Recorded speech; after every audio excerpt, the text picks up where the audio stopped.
अंधेरे की पुकार, रात का सन्नाटा, घने जंगल की सरसराहट और एक गांव जिसे हर अमावस्या की रात को रहस्यमय घटनाओं का सामना करना पड़ता था।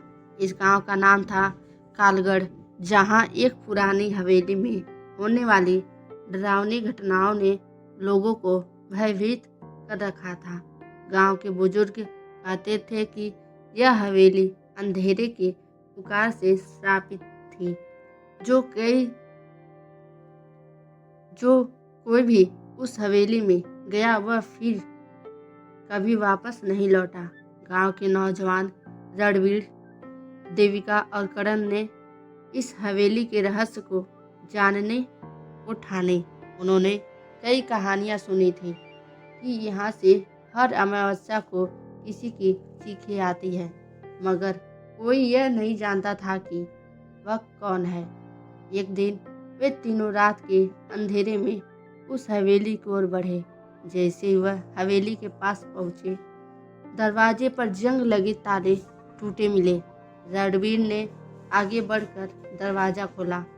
अचानक तेज हवा का झोंका आया। देविका डरते हुए, हमें यहाँ नहीं आना चाहिए था, यह जगह सही नहीं लग रही।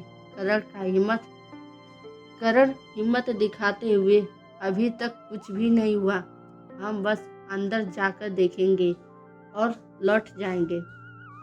अंदर घुसते ही उन्हें सीढ़ियों पर सूखे खून के धब्बे दिखे। हवेली की दीवारों पर अजीब सी आकृतियां बनी थी, जैसे किसी ने खरोच कर कुछ लिखा हो। रणवीर ने टॉर्च जलाकर देखा तो एक दीवार पर खून से लिखा था, अंधेरा तुम्हें बुला रहा है, वापस जाओ। जैसे वे आगे बढ़े, हवेली के दरवाजे अपने आप बंद हो गए। पूरा माहौल भयावह हो उठा। अचानक उन्हें ऊपर से किसी के चलने की आवाज़ सुनाई दी। देविका घबराकर, ये कौन है? रणवीर, शायद कोई जानवर होगा, हम ऊपर चलकर देखते हैं। वह धीरे धीरे सीढ़ियाँ चढ़ने लगे। तभी एक कमरे के अंदर से किसी औरत के रोने की आवाज़ आई। वे उस कमरे में गए, लेकिन वहाँ कोई नहीं था। अचानक दरवाजे पर खून से एक नाम उभरने लगा। संयोगिता। गांव के बुजुर्गों से पूछने पर पता चला कि संयोगिता इस हवेली में रहती थी। 100 साल पहले उसकी शादी एक तांत्रिक वीरेंद्रनाथ से हुई थी, जो काले जादू में माहिर था। एक रात को उसने तांत्रिक को किसी खौफनाक तंत्र साधना के लिए बलि देते हुए देख लिया था। ये देखकर संयोगिता ने विरोध किया और वीरेंद्रनाथ ने उसे जिंदा जला दिया। तब से उसकी आत्मा इस हवेली में भटक रही थी। रणवीर, देविका और करण ने फैसला किया कि वे इस आत्मा को मुक्ति दिलाएंगे। वे गांव के एक साधु बाबा अघोरानंद के पास पहुंचे, जिन्होंने बताया कि आत्मा की शांति के लिए तांत्रिक की अधूरी साधना पूरा करना होगा। अगली रात जब वे तीनों बाबा के साथ हवेली में पहुंचे तो हवेली और भयानक लग रही थी।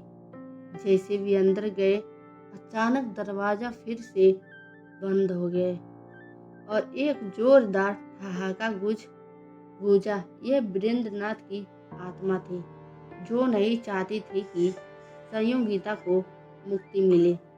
चारों ओर से अजीब अजीब आवाज़ें आने लगी, कभी किसी के रोने की, कभी किसी की हंसने और कभी किसी के चलने की। तभी संयोगिता की आत्मा प्रकट हुई और बोली, मुझे मुक्त करो, इससे पहले कि वह आ जाए। बाबा अघोरानंद ने मंत्र जाप शुरू किया, लेकिन तभी तांत्रिक की आत्मा एक डरावने रूप में प्रकट हुई। वीरेंद्रनाथ की आत्मा ने पूरी हवेली को हिलाकर रख दिया। काले धुएं में उसकी लाल आंखें चमक रही थी। रणवीर और करण ने हनुमान चालीसा पढ़ना शुरू किया, जिससे वातावरण कुछ शांत हुआ। लेकिन तभी अचानक करण को हवा में फेंक दिया गया। बाबा घोरानंद ने मंत्रों का उच्चारण तेज कर दिया और संयोगिता की आत्मा ने भी वीरेंद्रनाथ की आत्मा पर हमला कर दिया। अंततः एक जोरदार गूंज के साथ हवेली जल उठी। वीरेंद्रनाथ की आत्मा चीखते हुए नष्ट हो गई और संयोगिता मुक्त हो गई। अगली सुबह हवेली के स्थान पर सिर्फ राख बची थी। गांव वालों को यकीन नहीं हो रहा था कि वे अब हमेशा के लिए इस भूतिया हवेली से मुक्त हो चुके हैं। रणवीर, देविका और करण ने जब गांव लौटकर देखा तो हवेली की जगह एक पीपल का पेड़ उग आया था। यह संकेत था कि संयोगिता की आत्मा अब मुक्त हो चुकी थी। गांव वालों ने उस जगह पर एक मंदिर बनवा दिया और अंधेरे की पुकार हमेशा के लिए बंद हो गई।